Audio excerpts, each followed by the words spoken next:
Okay, so legal status.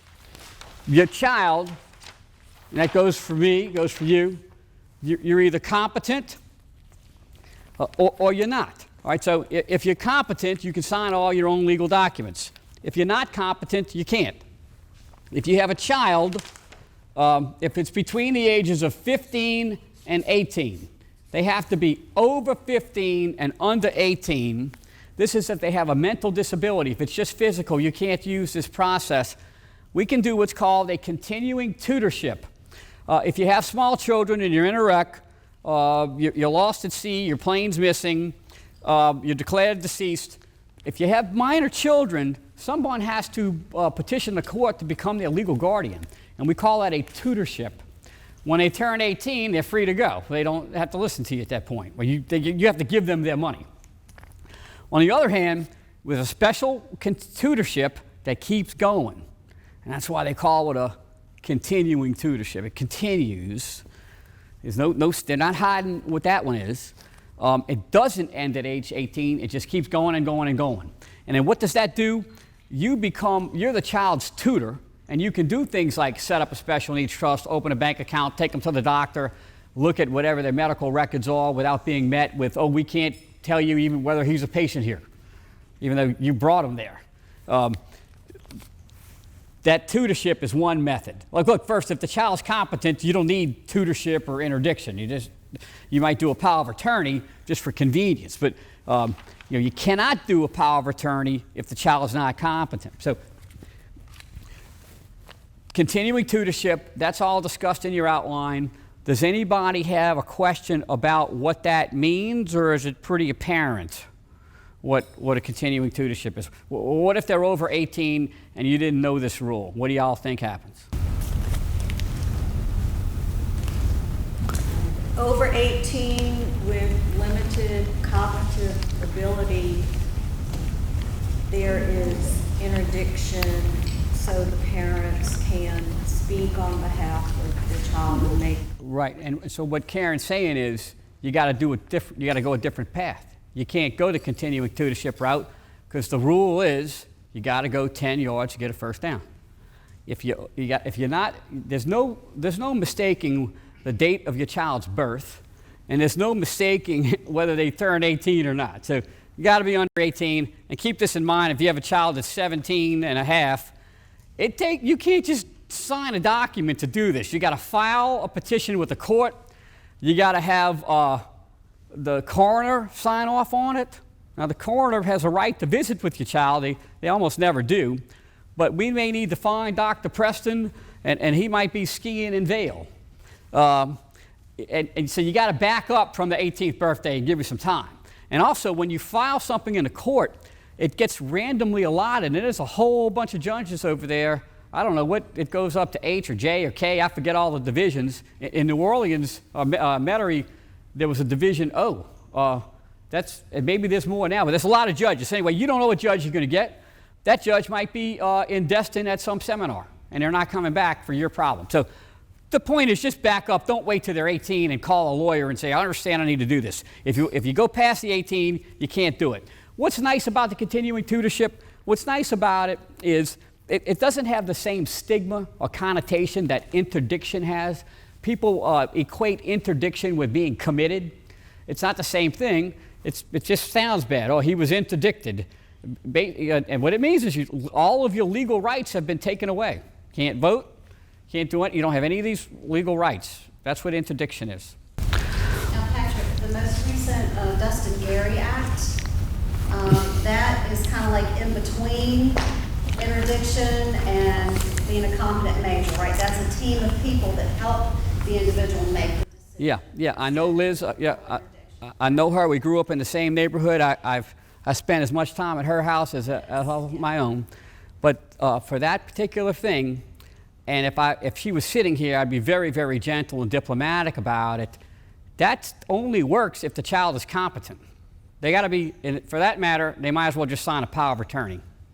It's completely useless if the child is not competent. If you go read the statute, it does not say, in fact, it says the child has to have the ability to understand what they're doing.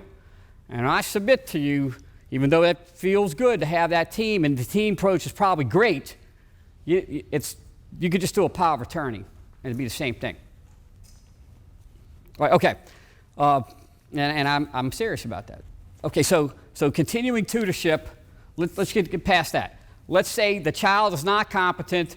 Let's get to what Karen and Suzanne were just talking about, interdiction.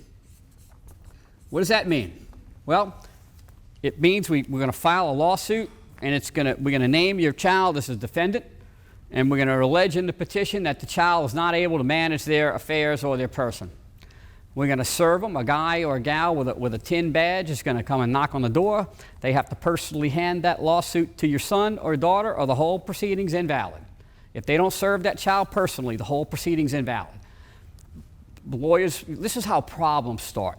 There's another rule that says you can make domiciliary service. So if somebody wants to serve me with a lawsuit and I live in my house, they could serve my son as long as he's of a suitable age, even 15, 16. They could serve my wife. That's called domiciliary service. But that's for other kind of lawsuits, not this one. This one has a special rule. And the special rule is you got to make personal service. And the idea is, if you're going to take away somebody's civil rights, by golly, they have a right to know. You can't say, you told my wife, and here I am, I lost all my rights. So what if the wife doesn't tell him he was served? All right, so you got to be served personally, no exceptions to that rule. Even if your child is not capable of reading or accepting a paper, the sheriff has to place it on their lap, or place it at their feet, and just make the service. Okay, sorry to get bogged down in that detail, but you serve the child, the sheriff will serve the child. If for any reason the sheriff can't find them, we can appoint a private process server. But they have 15 days to answer the suit. Presumably, they're not going to answer the suit. If they answer the suit, you got a problem, because that means they're maybe competent enough to not be interdicted, and I said then you may end up owing them attorney's fees. Okay, that same thing goes for your parents. So if you think your parent, if you have an elderly parent that is about to marry, we've done all the rest of the stereotypes. Your 80-year-old grandfather meets a 40-year-old nurse, and next thing you know, they're going to get married. You may want to file a petition to interdict your grandfather, but that's a one-way ticket to being cut out of his will. Okay, Anna Nicole Smith, okay, that was his money. He can do what he wants with his money. And you just can't say that's a bad decision. Interdiction is not when you disagree with someone's decision-making. Interdiction is when the person is unable to consistently make rational decisions. If once a year they pop up and say, I know exactly what's going on, I know this, this, and this, but the rest of the year they don't know what's going on, they're not able to consistently make rational decisions. Now, there are such things as lucid moments. So it's not always a bright line test. For most of the time, if I'm doing one for parents with disabled children, it is. And so we serve them. Of course, they don't file an answer to the lawsuit. They don't know how to pick up a phone and call a lawyer. After 15 days, I have to have the court appoint a lawyer for them. And that lawyer will want to physically or has to physically meet with them. Even if the meeting takes 5 minutes, they have to meet. And then one day, that lawyer and I, we've got to serve another document, a rule to show cause, we call it, where it sets a hearing. And that lawyer and I will be in court together, and we'll sometimes say, Your Honor, may we approach the bench. We'll go up and explain to the judge what's going on. And I'll say, Judge, the kid's 18. We didn't do a continuing tutorship. I don't ever say that, but if we had, we wouldn't be standing here. The kid's 18, he can't speak, we don't have access to his medical records, bank accounts, and this lawyer, if they're a good lawyer and a compassionate and understanding, which most of them are, will say, that's right, Judge, I met him and he's exactly right. This is just a good, loving family. That's how 98% of my interdictions go. All right, now at that point, you have a legal guardian, and then that guardian can file lawsuits, get the bank records, take them to the doctor. Okay, so you got the kid themselves. You got a tutor, if you catch it between the ages of 15 and 18, and if you don't, and the kid's not competent, this is all we got left. You know, I forgot to mention something about that. I'm saying these hot potatoes, the only thing you can do is put it in one of those trusts with a payback clause. That's not exactly true, at least as a few years ago. And when I say a few years, it could mean 10. But ABLE account, it's a 529A plan. You've all heard of college 529 savings plans. Well, the reason they call them a 529 is it's set forth in Section 529 of the Internal Revenue Code. You ever heard of a 1031 exchange? Well, it's Section 1031 of the Internal Revenue Code. How about a 401k? Where would you think that's located? Okay. 457, 406, it's just the Internal Revenue Code. Well, this one is, the ABLE account is 529A. They stuck it in there. They couldn't do 530, it was taken. So they did 529A, and all the same rules that would apply to a college savings plan apply to this plan. You can, now there's a couple of exceptions. The kid has to be disabled before age 26. You can only put $15,000 a year in it. So if I have a client that walks in and says, look, we're in a car wreck, Morse Bart got us $20,000, we want to do a special needs trust, I would say, that really doesn't justify the expense of you hiring me. I would suggest that you just go to the Louisiana Tuition Assistance Authority, and I can give you all that website, but it's not hard to find. You put in Louisiana ABLE, just look for .gov when you're looking for government stuff. Don't look for .com. If you want to find out something from the IRS, don't go to .com. You go to .gov, G-O-V. And the gov, it's all laid out there for you. You just contact them and they'll walk you through it. But you can put up to $15,000 a year, and again, they're like a mule in front of Jackson Square. They can't count it even though it's there. It's a special statute, a special plan, so you don't have to be completely broke and have less than $2,000. I think it's a great idea. Now, don't you put your money in there because it's got a catch, just like that hot potato trust. What do you think the catch is there? It's anything that's left goes to the state. So why would you put your money in an ABLE account? You should not. If you did, no big deal. Spend it, and if you spend it down to zero, we know what they're going to get. Don't put your money in that. That's a hot potato move. That's if the kid gets money, gets a check for $5,000 from a grandmother, or gets in a car wreck, or any of these things. Doesn't matter where they got the money. It's a hot potato. If it's under $15,000, you can put it in there, and they can't count it, and it can only be used for certain things. All that's set forth in the back of your outline, last couple of pages. Eric? So are there any rules yet that apply to the stimulus money? That apply to what? The stimulus money that's received by... Okay, I'm 99% sure that they're not counting any of that against anybody. Sometimes, let's say you're fighting Social Security, your child, they said, he wasn't disabled before age 22, and you say, yes, he was, and you litigate, and next thing you know, they owe you $80,000, and they got to pay you the $80,000. Well, that's a hot potato. What do you do? Well, there are certain rules that, like Social Security says, you have X amount of time, and maybe it's 6 months, it's in there somewhere, to spend that money. Because that's a special rule, and maybe that's called the Pickle Amendment or something, but it doesn't matter. It's just a rule that says if the reason you got a hot potato is because we drug our rear ends on giving you your own money, you got time to do it. Or let's say yes, ma'am. Yes, sir. Let me ask you something. If you have I'll say adult child, she's 41, mentally disabled, and physical problems. Okay. Does she have to have that or no? Does he have to do the interdiction? Okay, well, here's the thing. Legally, yes, but the world can be a pretty kind place for parents with disabled children. And it could be that your doctor or your pharmacist knows they're not supposed to talk to you, but they're talking to you anyway. But if anybody ever called them on a carpet, they could be in trouble over that, or they're not supposed to do it. That doctor's going to die or retire. The one that replaces him may come in. He might be a Marine doctor that just got shipped back from Afghanistan. He's got a crew cut, young baby and wife at home. Is he going to risk his career? So, people change. The doctor that delivered you as a baby did not deliver your babies, probably not. Anyway, so they all die and retire and become, get dementia and Alzheimer's just like we do. So what I mean by that is you made it this long, so who am I to stand up here and say you need it? Obviously, I would be wrong. I'm just talking from a legal standpoint, you're supposed to have it. It doesn't mean that the world won't treat you kindly and continue to speak to you even though they're not legally supposed to. Because when she goes in the home, they won't need that, right? I mean, the home will take care of it. Right. Now, let's say you're deceased. Well, maybe they're talking to you, but then the same thing may not apply if it's your daughter next or your son. So you might want to get that handled ahead of time for them, because once you got it in place, it's real easy to put a different player in. You just send them off the bench. It's a motion and an order. So a lot of parents take care of this just in case the same kindness I'm referring to, the same liberal treatment may not apply to the next generation.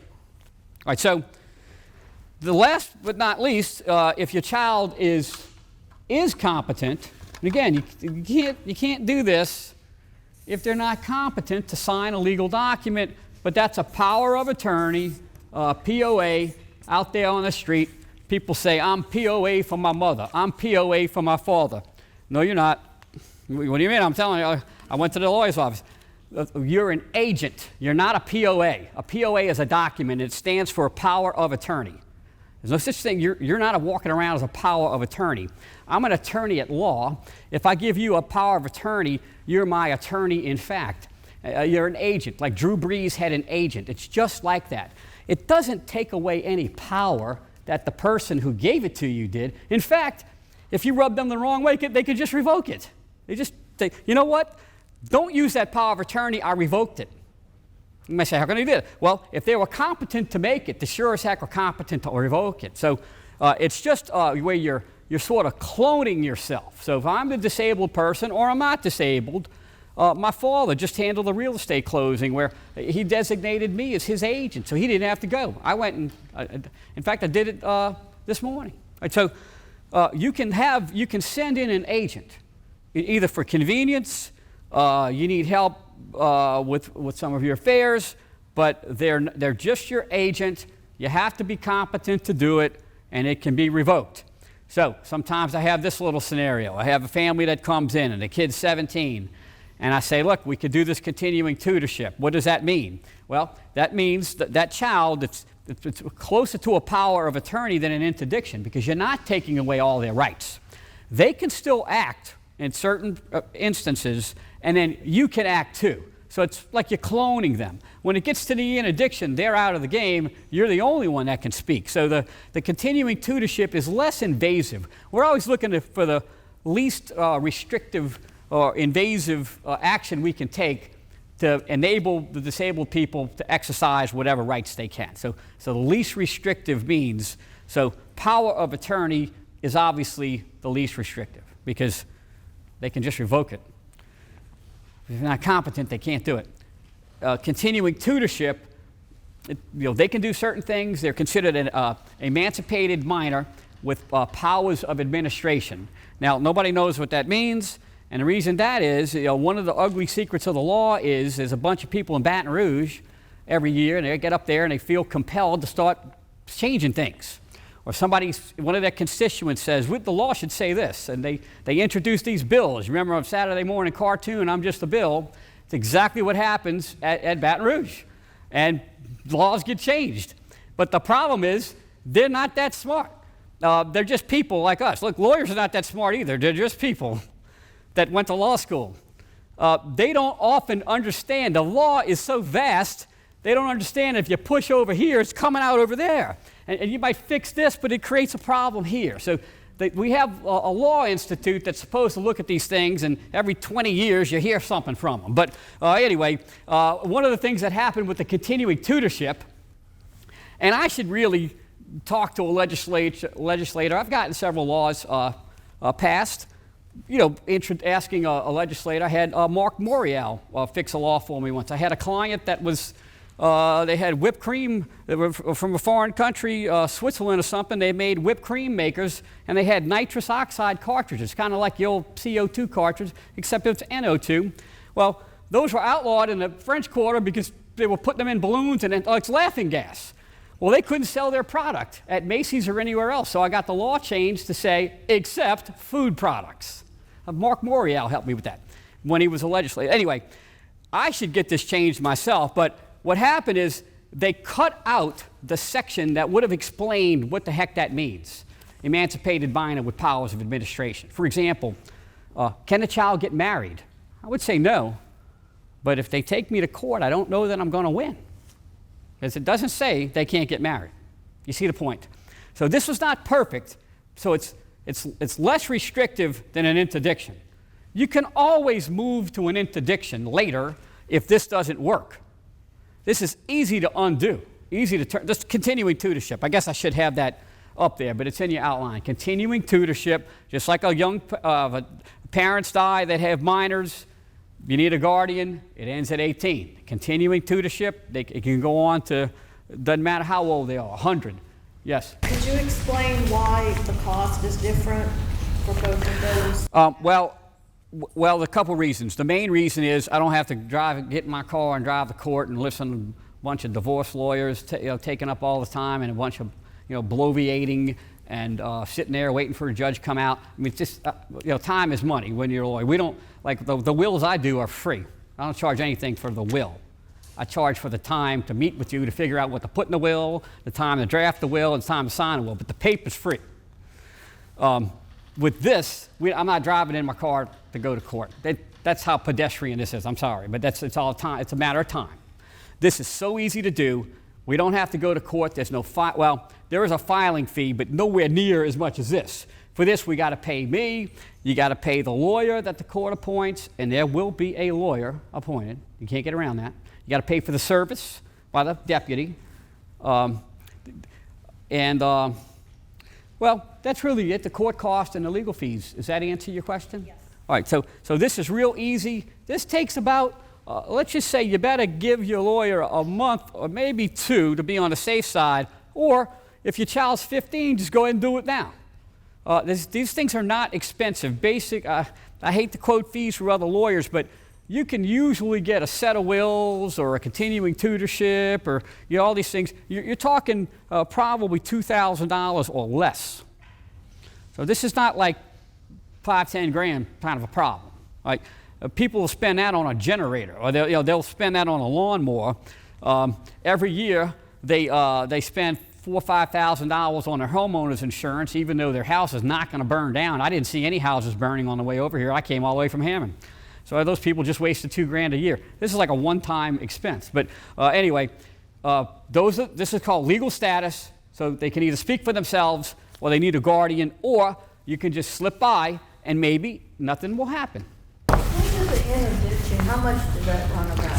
I'm not going to quote fees for other lawyers, but I would think you should budget about $4,000 for that, because you got, let's say a lawyer charged you $2,500 for their time, because you got to get in your car, drive to court, sit there. You don't get an appointment in court.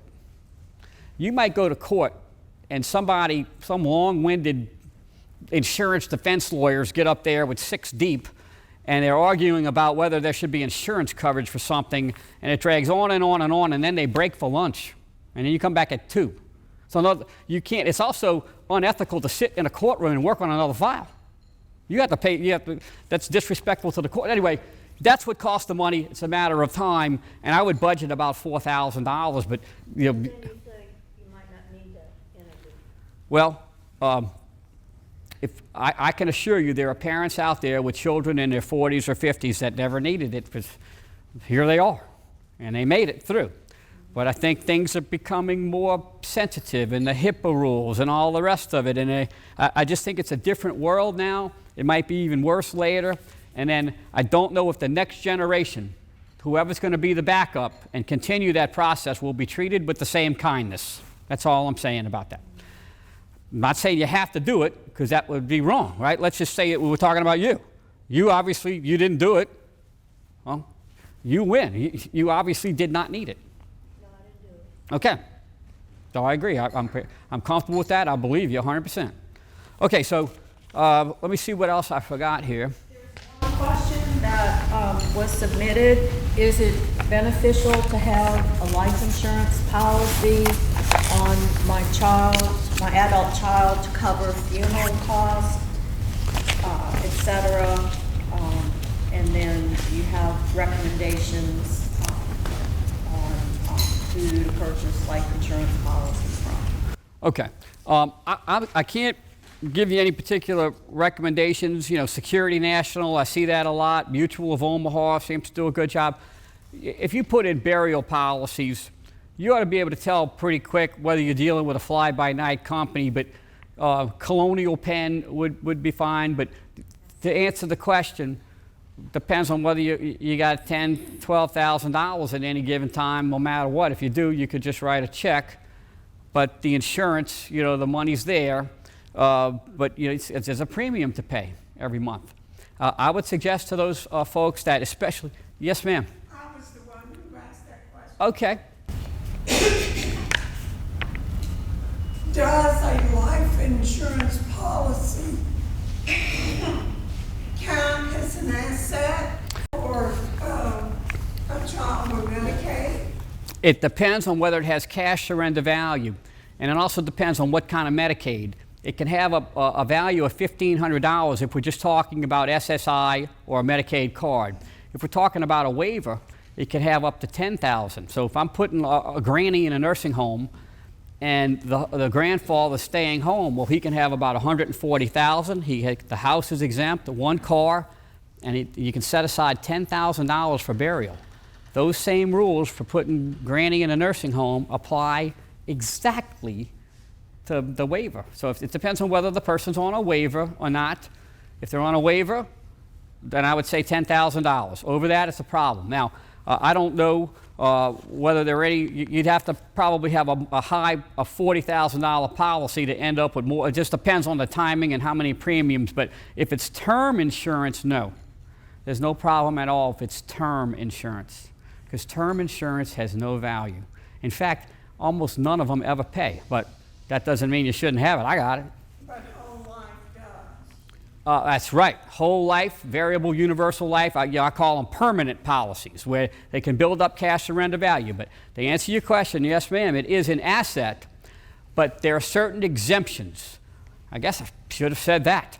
The $2,000 limit for SSI and Medicaid, there are some exemptions. One car and a house and $10,000 for burial, if we're talking about long-term care Medicaid, also known as Medicaid waiver. Yes, they count, but and sometimes they count if the face amount is over a certain amount, they count the cash surrender value. So if I bought a $25,000 life insurance for my 35-year-old daughter and she died, that would count against. Oh, no. If you're the owner, while she's alive, it might count because your face amount is more than $10,000. They would count the cash surrender value. Now, that she still has an exemption of she can have $10,000 in burial funds, but if you're the owner and beneficiary of the policy, that's your money when she dies. Right. Yeah. Or her sister or brother. All right, okay, right. But they don't only count it, they don't even look at it if it's under a certain threshold. If it's under a certain threshold, Under 10,000, it's okay, but Yeah. if it's over that, okay. yeah, but it doesn't mean they're going to count. If you got to look at, let's just say it like this. If we're talking about Medicaid waiver, or we're talking about just plain old Medicaid and SSI. Just Medicaid with no SSI. No SSI, the child receives SSDI. No, she doesn't qualify for it. She's highly functioning on the autistic spectrum. Okay. But, She has a little part-time job. okay, so they found, Social Security said she's not disabled. Right. But yet, you were able to get a determination from Medicaid. Right. Okay, well, good. If in that particular fact pattern, I wouldn't press any envelopes. I would just, I would take, just get a term policy or the cash surrender value, keep it under $10,000. Yes. One quick question, if, like, the best thing to do is just don't put your child's name for the beneficiary No, well, on anything. you mean like a policy on your life, right? You wouldn't want to put the child's name as a beneficiary. But what could you do? You could make the trust in your will. Let's just call it the John Doe Testamentary Trust.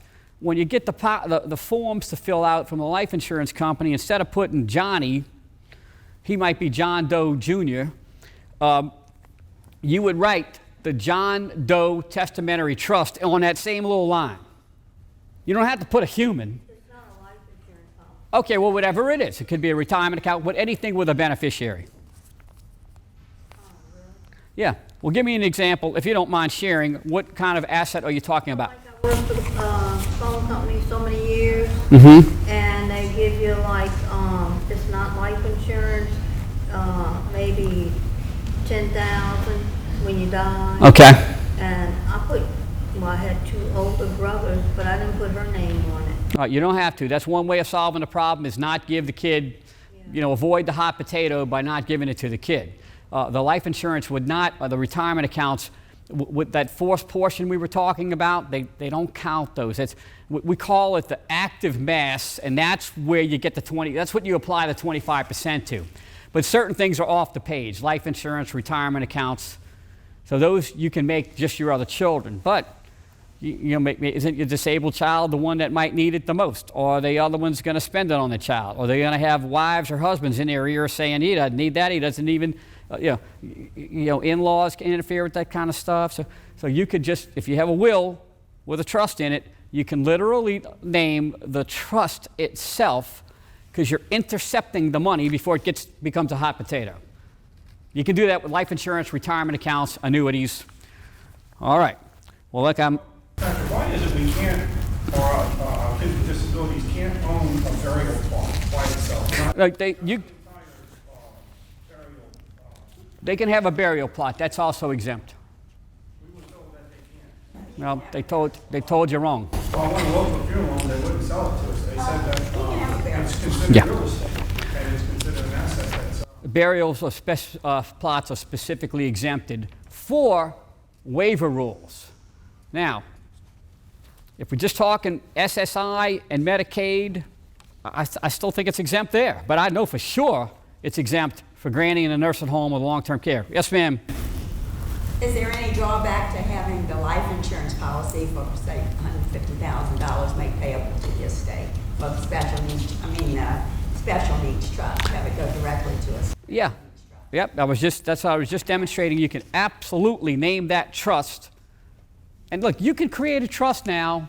If you want to create a hat for people to pitch cards into, like grandmothers and aunts and uncles, you can do a trust now, so that way everybody doesn't have to do a will with a special needs trust in it. But they do have to do a will that names this trust, or it'll never get there. But that you could name a trust as the beneficiary of just about anything that has a beneficiary, and absolutely you can. In fact, life insurance solves all these problems of taking care of children if you're not here. Look, my son's on the TOPS thing, and my daughter didn't finish yet, but I have 2 kids to put through college for 4 years, or maybe 5. I was on a 5-year plan myself. But if you have disabled children, you pretty much have to put them through college for the rest of their lives. Okay. All right, yes. So Patrick, I'm gonna backtrack a little bit. On the ABLE account, we've had some situations where families got the lovely back payment from Social Security for like $15,000, $20,000 and weren't sure what to do with it, because obviously they weren't gonna be able to spend that down in 9 months, or didn't think they could. Okay. So would an ABLE account be the most appropriate option for that? Yep. Put that money in? Let me answer that just from let's just say it depends on how much it is. If it's $15,000, $20,000, I would say absolutely yes. If it's $100,000, I think you'd have more flexibility with one of these hot potato trusts. And the result, if there's any money left, either way, it's going to the state. It's just a question of the administration. I think the trustee would have more control over the funds if it's in a trust. But it's a poor man's trust. I don't mean that in a derogatory way, but I won't take the case if somebody has $15,000. I'll say, you can't figure out a way to spend it? But you know what? For some people, it's been really hard for them to figure out, okay, basically their child had, what they needed at that point in time. So, They don't want to blow it. what to do with it. Yeah, they certainly should just not go out and go to the Beau Rivage and blow it. But the ABLE account is designed just for that, so that small amounts of money don't disqualify the person because the rule's too harsh, $2,000. Yeah. So that's, I would say, able, you could put 15, yeah, it depends on when this 9 months starts. So let's say they get it in December. Well, you could put 15,000 in December and another 15 in January, that's 30. So you just moved 30. You can have 15,000 a year. Yeah, and we've had one case where Social Security came back and said, oops, that was a mistake, we need so much of that back. Yeah, well, okay, that could happen too. A chargeback, yep, sure, isn't that great? You know where they say that your child can only have 2,000 in the savings? If it goes over 2,000, they're in jeopardy. Yeah. Well, what you have to do, I guess, is just take what they have over and just, you don't know what to do. I mean, Well, the month they receive it, it's income. If it's still there the next month, it's an asset. And if they're on a waiver, it's a problem. So in that particular instance, you could have that money just, first of all, if they're working somewhere, you tell the manager, we don't want overtime. Don't call us on Christmas. You got to keep it under about $1,200, or Social Security will say the child's not disabled. Even if they are totally disabled, if the child can make $1,200, they're not disabled from a Social Security standpoint. And that definition, or that determination is so important for so many other things. But you could spend the $2,000, anything that's over the $2,000, but boy, I wouldn't keep it right there at $2,000 because you might write a check and the check didn't clear. I got checks. I just moved my son into his apartment at LSU. I saw checks I gave him 5 years ago. He just never deposited them. So in other words, to be careful, like if they have 1,600 in their savings account, well, let's go to Disney World or something and take some more out. Uh-huh. Just do it that way? Sure. Yeah, spend it. And then like this, instead of you spend, here's an idea. You could share groceries, you can charge your children rent. There's so much more I could have talked about, but one way to get that full, you may have a child that's not getting the full SSI check because they're living at your house. Well, they're not going to tell you this, but all you have to do is charge them rent. And you can spend that money on them. You can take them to Disney World. You're paying the bill. It's your money. You just got to collect it as rent. You're not being harmful or mean or ugly. You're just drawing the full check. You paid a lot of taxes. That's why these benefits are there. They're for people that can't fend for themselves. And there's just a couple little tricky rules in there, like how to maximize the benefits. Yes, ma'am. The accumulation of the stimulus money is going to create a problem for all of these over 2,000. You think they're just going to say, that's probably stimulus money? I think, and Eric just asked a similar question, and I personally think, I thought I read something where they're not going to count it, or if that's not what I read that they're going to push it to where it doesn't count. Can you imagine, here's your stimulus money, sorry, it's just. Under the mattress would be a better solution to. Right, well, yeah, well, you can do under the mattress, yeah. I have, yeah, I've never heard of Medicaid checking under the mattresses, but, don't tell your lawyer that. I would not walk in and say I have $10,000 under a mattress. I'm not going to tell you it's okay. I'm going to tell you better. Also in the South, it's in the freezer. Okay. All right. So let me flip through, make sure I didn't miss anything really crucial, and then I want to give a succession, probate.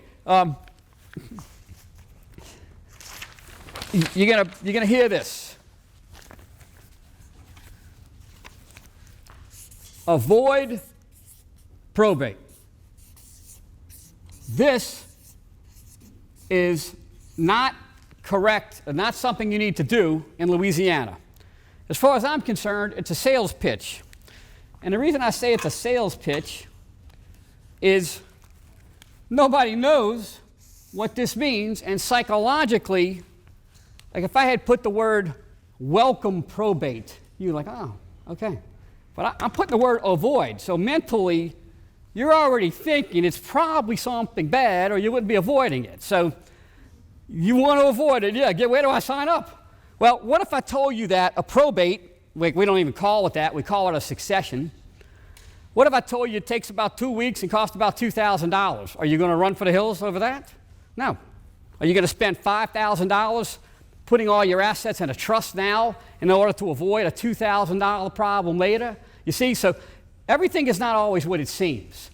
Susie Ormond, bless her, but she's wrong in Louisiana. That might be true wherever she hails from, or Ohio, or wherever the heck she is. But in our state, there are no probate courts. Lawyers do not charge a percentage of the estate. The court doesn't get a percentage of your estate. That's not the case in other states. They do. And it's a pain in the rear end in a lot of states, and it takes forever. But I can do a succession with one hand tied behind my back. If you give me all the stuff, here's my house deed, here's my bank accounts, we didn't have any bills, I don't even need to know your bills. If there's a will or not, it doesn't matter. I just select a different form. I make the little sandwich, we mail it in, we wait a few weeks, and it comes back with the judge's signature on it, and you're done. A succession is not a thing. It's a process of taking, it's like a donation at death. It's a process of taking stuff from a parent and getting it down to the hands of whoever they left it to if there's a will, or whoever it automatically goes to if there wasn't a will. And the succession is just sort of facilitating that happening. So watch out for avoid probate, because here it's pretty much a sales pitch. I almost never do them. Now there are exceptions. If I have an elderly lady, let's say I have an elderly lady at Christwood and she's worth $6 million.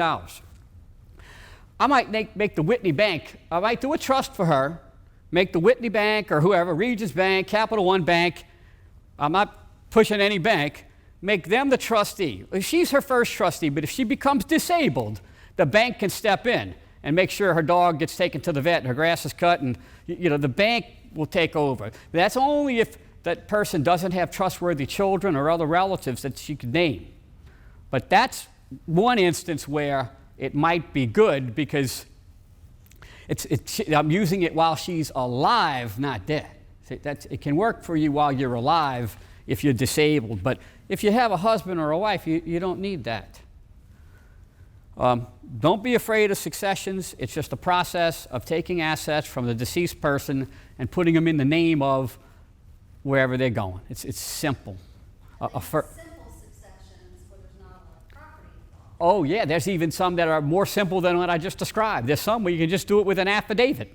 If it's $125,000 or less, you can do it with an affidavit. Even if it's land. It used to be if you had land, you couldn't do it. It still says, this is that people in Baton Rouge, if you die testate, you can't do it. Why would that matter? Who wrote this law? Why? Okay, so you went to the trouble of getting a will. Your neighbor who didn't do a will, well, you can do an affidavit. But you, wise guy that did a will, we're going to make you jump through some, I don't know, it's just crazy. Yes, ma'am. Question regarding succession and trust for a special needs child. And I guess it has more to do with timing. If you got the two parents, like on the first page there, Okay. the husband and the wife, All right. and one of them dies, you got 3 kids down there, number 3 is disabled, Okay. 1 and 2 are okay. The surviving spouse has the rights of use. Usufruct. Okay. If, in order to avoid losing benefits and stuff, you want to have a trust, but there was no will or trust before that person died. Mm-hmm. Is this a situation where before you open succession, it's like, let me run out and set up a trust, or is it too late? Well, it's not too late because of that usufruct. And the idea is, I'm the disabled child. I don't have access to it. My mother's driving the car. She has a right to spend all the money. I got nothing here. That's why they don't count it with there's a usufruct. The problem would be if this parent is single or the next parent dies. That's when you have to hurry up and act, is before the second parent dies. Well, if you're single, it's a hot potato. Unfortunately, under Louisiana law, you own the assets from the moment of your parent's death. The concept is season. Well, we don't have that many crazy rules and words, but that's one of them. Season, S-E-I-Z-E-N, doesn't apply in other states. But here, the moment your heir, the ascendant or whoever it is that you're inheriting from, and look, if your brother or sister dies without any children, their separate property goes to you, not their own wife. Look, this will blow your mind. I got people, clients where they built a house on the wife's land because the father wanted to give each kid an acre. They built the house on the wife's land. They build a big house on it. Well, unfortunately for that husband, if they get divorced or dies, or she dies, he doesn't have a house if there's no will, because it goes to the siblings. I didn't get into all those details on who gets what. That's all laid out in your outline for sure. Who gets what if I die without a will? So getting back to Ms. Knox, you don't have to run out quick like a bunny as long as there's another parent. Okay. But when do you know? Who knows the moment of the? To get that trust done for the time when they go, and then that child will have access to the assets, and then it won't blow their state benefit. Okay, now that's for the other parent. They can only do a will for they never inherited anything from the husband. So the kid's already got it. It's already a third, a third, a third, or you could say a sixth of the whole. That's a hot potato for Johnny. It's a hot potato. It's just a hot potato that's not burning his hands as long as his mother's still alive. Right. As soon as she dies or remarries, if it's one of these usufructs, one of the chintzy ones that you get automatically, that usufruct is over and he's got a hot potato. So in the meantime, he could say, I am transferring my hot potato succession interest that I got from my father into a special needs trust, but it's got to be the one with the payback. So you got two things going on there. If you can intercept these problems, do it. Because it's a lot easier to get out ahead of them than wait until it's a hot potato. All right, what other, who else has a question? You know, free lawyer standing here. So with the special needs trust, can the person in charge of the trust charge the trust fee? They can. If it's a self-settled trust, I would be careful because they can really scrutinize those things. I had to go to court. I've had to go to court a couple of times over language in a trust because they have what's called, Social Security has what's called the POMS, the Program Operations Manual, and they just come up with their own laws and rules. And one year they said, if you cannot pay for a companion to travel. Well, if your son is disabled and can't go to Disney World and get on a plane and do all that, how are they going to get there? Well, the Special Needs Trust ought to be able to pay for that companion. Well, there was a big period of time where they were disqualifying all the trusts that paid for a companion. So to get to the answer to your question, I would be a little concerned that the Medicaid sharks they're paid, they're just doing their job to make sure you're not abusing this privilege. They might say, wait a minute, it has to be for the sole benefit of the child. Not so much the third party, the kind you intercept when you do a will. You can be a lot more liberal with that when you just give the trustee full discretion. And you can charge a fee. With the self-settled, I'd be a little concerned that Medicaid might say, wait a minute, you're benefiting yourself. To answer your question, I think it's legal, but I wouldn't press that particular envelope. I'd find another way of making it come out in a wash. Thank you. All right, anybody else? Okay, thank you.